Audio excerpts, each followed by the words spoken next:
സ്ഥാപനങ്ങൾ ഉണ്ടായിരുന്നു നമുക്കറിയാം. അതേപോലെ തന്നെ ഏത് മഹലിൻ്റെയും വളർച്ചയുടെയും വികാസം ആ മഹലിലെ ജനങ്ങളാണ്. പ്രത്യേകിച്ചും നമ്മുടെ ഈ മഹലിൻ്റെ ഒരു പ്രത്യേകത എന്ന് പറഞ്ഞാൽ വലിയ ഐക്യവും സ്നേഹത്തിലും മമതയിലും മുന്നോട്ട് പോകുന്ന ഒരു മഹലാണ്. എൻ്റെ നാട്ടിലൊക്കെ ഞാൻ പലരോടും ഈ മഹലിൻ്റെ അവസ്ഥ പറയുമ്പോൾ അവർ അത് സത്യമാണോ എന്ന് എടുത്ത് ചോദിക്കാറുണ്ട്. കാരണം എല്ലാ വിഭാഗം ജനങ്ങളും എങ്കിലും മഹലിൻ്റെ വിഷയത്തിൽ, പള്ളിയുടെ കാര്യങ്ങളുടെ വിഷയത്തിൽ വിഭാഗീയത എല്ലാം മറന്നുകൊണ്ട് എല്ലാവരും ഒറ്റക്കെട്ടായി നിന്ന് പ്രവർത്തിക്കുന്ന ഒരു മഹല്ല് കേരളത്തിൽ രണ്ടാമതെന്ന് ഞാൻ പല ഉസ്താദന്മാരുമായിട്ട് പരിചയപ്പെടുമ്പോഴും അത്ഭുതപ്പെടുന്ന നിലയിൽ അവർ പറയുന്നു. കാരണം ആശാപരമായ സംഘടന, പിന്നെ സഹപരമായ പല പ്രശ്നങ്ങളും പല അഭിപ്രായ ഭിന്നത ഉണ്ടാകുമ്പോഴും മഹലിൻ്റെ വിഷയത്തിൽ ഒറ്റക്കെട്ടായിട്ട് മുന്നോട്ട് പോകുന്ന ഒരു മഹല്ല് കേരളത്തിൽ കണ്ടെത്താൻ വലിയ പ്രയാസമാണ്. പ്രവാചകൻ സ്വല്ലല്ലാഹു അലൈഹി വസല്ലം യദുല്ലാഹി അലൽ ജമാഅ പ്രവാചകന്റെ ഒരു വചനത്തിൽ കാണാം. ഒറ്റക്കെട്ടായി നിന്നുള്ള പ്രവർത്തനം, അവിടെയാണ് അള്ളാഹുവിന്റെ യഥാർത്ഥ സഹായം ഉണ്ടാകുന്നതെന്ന് പ്രവാചകന്റെ ഒരു വചനത്തിൽ കാണാമെങ്കിൽ നമ്മൾ ഒറ്റക്കെട്ടായി ഒരു ഭിന്നതയും ഇല്ലാതെ ഐക്യത്തോടെ മമതയോടെ എന്നുകൊണ്ടുള്ള പ്രവർത്തനം നമ്മൾ ഇത്രയും ഓഡിറ്റോറിയം കൊണ്ടുപോകാൻ കഴിഞ്ഞെങ്കിൽ വളരെ പെട്ടെന്ന് തന്നെ എല്ലാവരും ഒത്തുപിടിച്ചു കഴിഞ്ഞാൽ ഈസി ആയിട്ട് നമുക്ക് അത് പൂർത്തിയാക്കാൻ കഴിയും. ഒരുപാട് പേർ ഒരു മടിയും കൂടാതെ ഒരുപാട് സ്വർണങ്ങളും മറ്റു സമ്പത്തുകളും എല്ലാം എടുത്ത് തന്നിട്ട് ഇത്രയും പണി തീർക്കും. നമുക്കറിയാം, നമ്മളീ കൊടുക്കുന്ന എല്ലാ സമ്പത്തും മറ്റ് എന്തെല്ലാം കൊടുക്കുന്നതല്ല വലിയൊരു നീയത്തിലാണ്. ഞാൻ നേരത്തെ പറഞ്ഞ പോലെ കേരളത്തിലെ ഓരോ മഹല്ലുകളിൽ വളർന്നു വന്ന ഓരോ സ്ഥാപനത്തിനും ഓരോ മനുഷ്യനും നാളെ ശാശ്വതമായ പരലോക ജീവിതത്തിന് ഏറ്റവും വലിയ ഉതകുന്ന, രക്ഷയാവുന്ന ഒരു വലിയ സമ്പത്ത് അള്ളാഹുവിന്റെ മാർഗ്ഗത്തിൽ കൊടുത്തിട്ട് അവർ മരണപ്പെട്ടു പോയി. നമുക്കറിയാവുന്ന പിന്നെ മുനമ്പം വഖഫ് സ്ഥലമൊക്കെ 500 ഏക്കറൊക്കെയാണ്. ഒരു സേറ്റ് 500 ഏക്കർ സ്ഥലങ്ങളൊക്കെ കൊടുത്തിരിക്കുന്നത്. എന്താ? ഒരു നാടിന്റെ വികസനത്തിന്, പുരോഗതിക്ക് വേണ്ടി അള്ളാഹുവിന്റെ മാർഗത്തിൽ പരലോക ശാശ്വതമായ ജീവിതത്തിൽ ഉന്നത വിജയം കൈവരിക്കാൻ വേണ്ടി ഒരു മടിയും കൂടാതെ എടുത്തു കൊടുത്ത വാർത്താ മാധ്യമങ്ങൾ വായിച്ചതാണ്.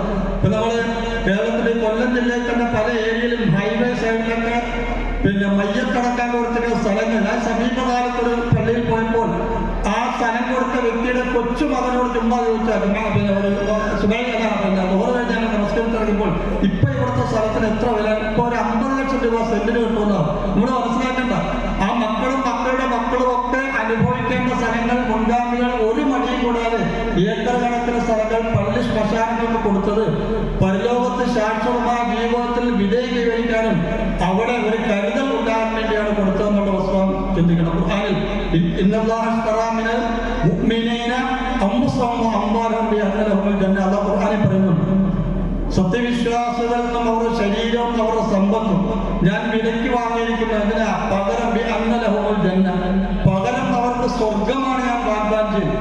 നാം ഇവിടെ അള്ളാഹുവിന്റെ തൃപ്തിക്ക് വിധേയമായി നാം കൊടുക്കുന്ന സമ്പത്തിന് പകരമായി അള്ളാഹു നമുക്ക് നൽകുന്നത് സ്വർഗം തരാനുള്ള വാക്കാണ് അള്ളാഹു. അതുകൊണ്ട് തന്നെ നമുക്ക് എത്ര കൊടുത്താലും ഒരിക്കലും നമുക്ക് കുറയുകയില്ല, അത് തീരുകയുമില്ല. അള്ളാഹു ഒരു വളർത്തതിൽ അല്ല നല്ലതി യുക്കല്ലാഹു ഖർളൻ ഹസന നല്ല നിലയിൽ താല്പര്യത്തോടുകൂടി ആഗ്രഹത്തോടുകൂടി അള്ളാഹുവിന് വേണ്ടി കടം കൊടുക്കുന്നവരാണ് ആണെന്നായി. അതിനുശേഷം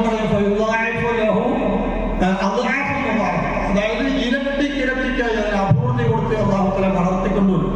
അതായത് അവന്റെ നന്മയുടെ അക്കൗണ്ടിൽ ശാശ്വതമായ പരലോക ജീവിതത്തിന് വേണ്ടിയുള്ള നന്മകൾ അള്ളാഹുത്തല വളർത്തിക്കൊണ്ടുവന്ന് അവന് ഉന്നത ദർജയിൽ പരലോകത്ത് എത്തിക്കുന്ന നമ്മെ പഠിപ്പിക്കുമ്പോൾ ഒരിക്കലും നമുക്ക് കൊടുത്തുപോയിട്ട് കുറയുകയില്ല എന്നുള്ള കാര്യം നാം ചിന്തിക്കുക, മനസ്സിലാക്കുക. അതുകൊണ്ട് ഞാൻ നീട്ടുന്നില്ല, അവിടെ മുഖ്യപ്രഭാഷണം കൊണ്ട് നീട്ടുന്നില്ല. അതുകൊണ്ട് നമ്മളെ കൊണ്ട് കഴിയുന്ന ഒരുപാട് പേര് വാഗ്ദാനം ചെയ്തവരുണ്ട് ഇതിനു വേണ്ടി. അതെല്ലാം ഒരു മടിയും കൂടാതെ നമ്മൾ എടുത്തു കൊടുക്കുക, നല്ല നീയത്തോടെ എടുത്തു കൊടുക്കുക. എത്രയും പെട്ടെന്ന് ഇനി ഒരു വർഷങ്ങൾ നീളാതെ അതിനു മുമ്പ് തന്നെ ഇത് പൂർത്തിയാക്കാനുള്ള പരിശ്രമം എല്ലാവർക്കും കൂടി ഐക്യത്തോടുകൂടി മമതയോടുകൂടി പിന്നെ കൂട്ടായുള്ള ഒരു പ്രവർത്തനത്തോടെ ഇത് സാധിക്കുമെന്നുള്ള കാര്യത്തിൽ യാതൊരു സംശയവും. നിരന്തരം ഇത് എത്രയും പെട്ടെന്ന് തീർക്കാൻ വേണ്ടി നമ്മൾ നിരന്തരം അള്ളാഹുവിനോട് പ്രാർത്ഥിച്ചുകൊണ്ടേയിരിക്കുകയാണ്. പ്രാർത്ഥന അള്ളാഹു കബൂൽ ചെയ്യും. ഇപ്പൊ നേരത്തെ സെക്രട്ടറി പറഞ്ഞ ഒരുപാട് കാര്യങ്ങൾ ഇത് നമുക്ക് പൂർത്തിയാക്കി കഴിഞ്ഞ് മഹല്ലിന്റെ ഒരുപാട് കാര്യങ്ങൾ നമുക്കറിയാം. സാമ്പത്തികമായി നമ്മുടെ പള്ളിയുടെ വളർച്ചയ്ക്ക് വലിയ പ്രശ്നങ്ങളൊക്കെ ഉണ്ട്. അതൊക്കെ നമുക്ക് ഈ ഓഡിറ്റോറിയം പൂർത്തിയായി കഴിഞ്ഞാൽ അത് പരിഹരിക്കാനുള്ള അവസരവുമാവുന്നതെല്ലാം എല്ലാവർക്കും ഇതിനുവേണ്ടി പ്രവർത്തിച്ചതിന്റെ പിന്നിലൂടെ അടയാളപ്പെട്ട എല്ലാവർക്കും നമ്മളിതിലെ നടന്നു പോകുമ്പോൾ എന്റെയും കൂടി പൈസ ഉപയോഗിച്ചാണ് ഓഡിറ്റോറിയം പണിതെന്നുള്ള ഒരു അഭിമാനം, ഒരു സന്തോഷം നമ്മുടെ ഹൃദയത്തിൽ നമുക്കുണ്ടാകണം. അതുകൊണ്ട് ഞാൻ ഒന്നുകൂടി പറയാണ്, എല്ലാവരും എൻ്റെ പൂർത്തീകരണത്തിന് ഒത്തുപിടിച്ചുകൊണ്ട് മുന്നോട്ട് പോകണം. അതിന് അല്ലാഹു തആല തൗഫീഖ് ചെയ്ത് അനുഗ്രഹിക്കുമാറാകട്ടെ എന്ന് പ്രാർത്ഥിക്കുന്നതോടൊപ്പം തന്നെ നമ്മുടെ ഈ ഓഡിറ്റോറിയത്തിന് വേണ്ടി ഒരുപാട് ത്യാഗങ്ങൾ ചെയ്ത് പ്രവർത്തിച്ചുകൊണ്ടിരിക്കുന്നവർക്കെല്ലാം അല്ലാഹു അർഹമായ പ്രതിഫലം പരലോകത്തും ഭൗതികലോകത്തും കൊടുത്ത് അനുഗ്രഹിക്കുമാറാകട്ടെ.